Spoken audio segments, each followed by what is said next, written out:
Hello everyone. कैसे हैं आप सभी? आई होप सभी लोग अच्छे होंगे। मैं हूं अंकित और आप देख रहे हैं वॉरियर्स आई की यूट्यूब चैनल। सो फ्रेंड्स, अभी फ़िलहाल में जो आप लोगों का सबसे ज़्यादा कमेंट आ रहा है वो आ रहा है कि भैया आखिर में हमारा एग्ज़ाम कब होगा। फिर इसके अलावा कि अगर एग्ज़ाम पोस्टपोन हुआ है तो क्या इससे कट ऑफ पर भी कुछ असर पड़ेगा या फिर नहीं पड़ेगा। फिर क्या सेंटर भी बदलेगा हमारा या नहीं। और इसके अलावा सबसे बड़ी जो समस्या है और सबसे बड़ी जो प्रॉब्लम है वो एज से रिलेटेड है कि जैसा आपको मालूम है कि जो ऑफिशियल नोटिफिकेशन है उसमें दिया हुआ है कि जिसका भी जो ज्वाइनिंग है वो अगर 21 साल को मतलब सब जो ज्वाइनिंग के टाइम पे जो सबसे मैक्सिमम एज चाहिए वो चाहिए 21 वर्ष।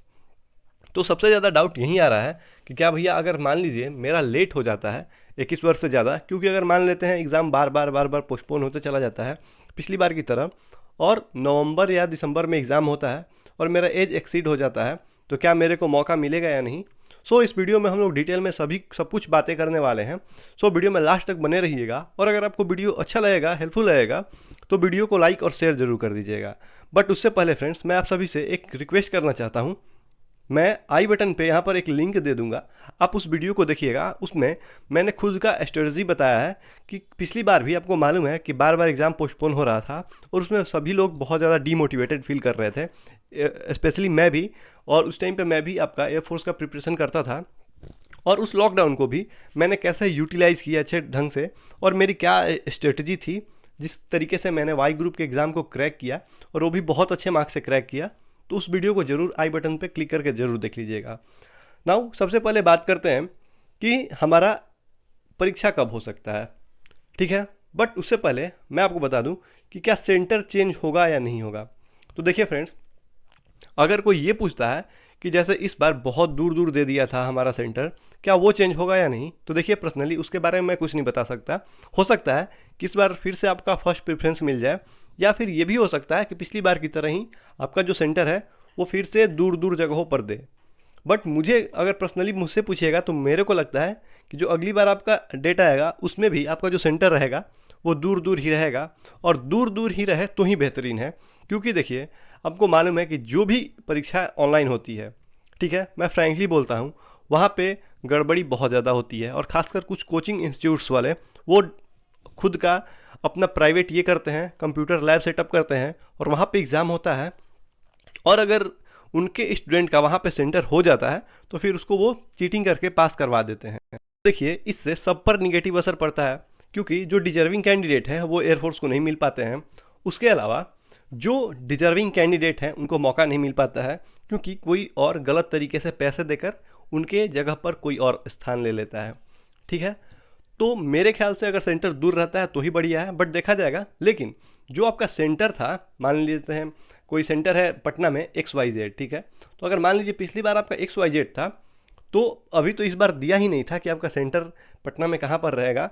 बट अगर XYZ था तो इस बार ज़रूर चेंज होगा क्योंकि वहाँ पे सेटिंग होने की संभावना रहती है, इसलिए वो सेंटर तो ज़रूर चेंज होगा। अब फिर बात करेंगे कि क्या कट ऑफ पर असर पड़ेगा या नहीं पड़ेगा। देखिए, कट ऑफ पर जो असर पड़ेगा वो पड़ेगा मेनली जो टॉप करते हैं, ठीक है। यानी जो स्टूडेंट बहुत ज़्यादा पढ़ने वाले हैं उन वहीं पे कट ऑफ का डिफरेंस आएगा क्योंकि उनको फ़र्क नहीं पड़ता है कि उनका एग्ज़ाम पोस्टपोन हुआ है, लॉकडाउन है या फिर क्या है, वो केवल और केवल पढ़ाई करेंगे, ठीक है।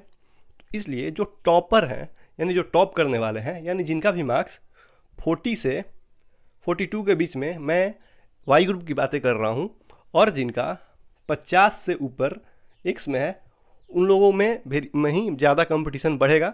लेकिन जो मीडियोकर है, जो कट ऑफ के आसपास रहने वाले हैं, उन लोगों पे बहुत ज़्यादा असर नहीं पड़ेगा क्योंकि आप सभी को मालूम है कि सब लोग कैसे पढ़ाई करते हैं और डिफेंस वाले बच्चे तो और। तो इसलिए अगर मेरा राय पूछिएगा तो कुछ खास असर पड़ने वाला नहीं रहेगा। हाँ, 1-2 मार्क्स का अंतर पड़ेगा और 1-2 मार्क्स से ही बहुत सारे लोग पीछे छूट जाते हैं, ये भी मालूम है।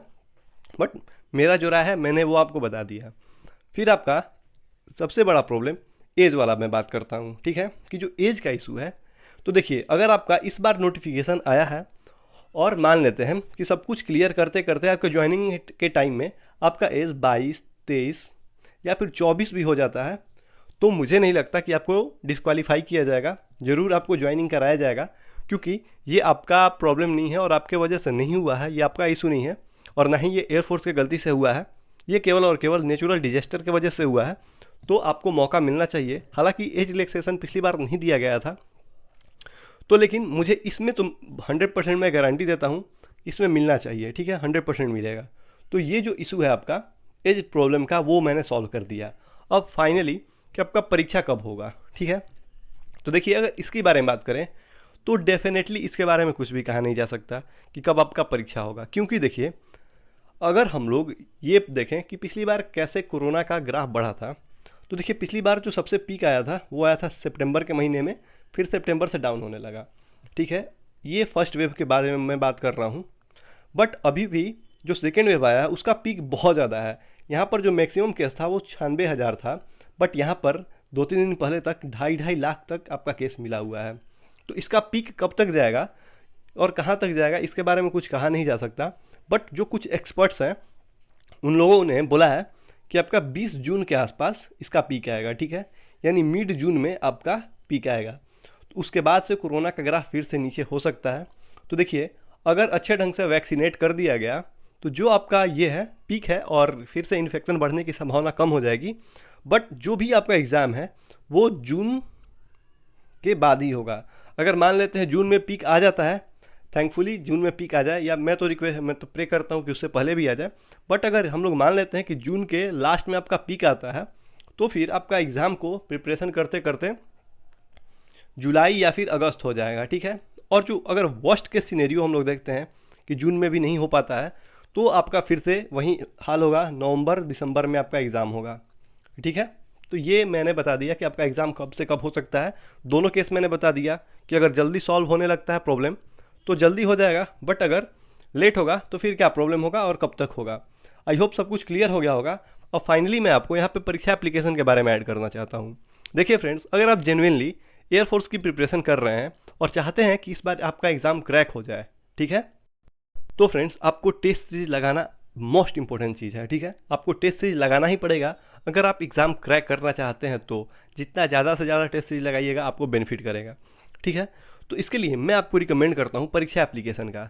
देखिए, परीक्षा एप्लीकेशन के कुछ बेनिफिट्स है, इसलिए मैं आपको रिकमेंड करता हूँ। और मैंने खुद इसको पर्सनली फील किया हुआ है, मैं खुद इसको यूज करता था और मैंने अच्छे ढंग से और अच्छा स्कोर के साथ, मुझे लगता है कि जिस लेवल का पेपर आया था पिछली बार और मैंने जितना स्कोर किया वो बहुत अच्छा स्कोर है, ठीक है।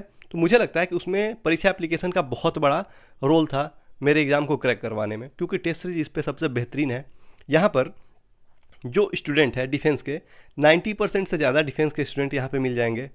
इसके अलावा जो यहाँ पे क्वेश्चंस है वो बिल्कुल टू द पॉइंट है।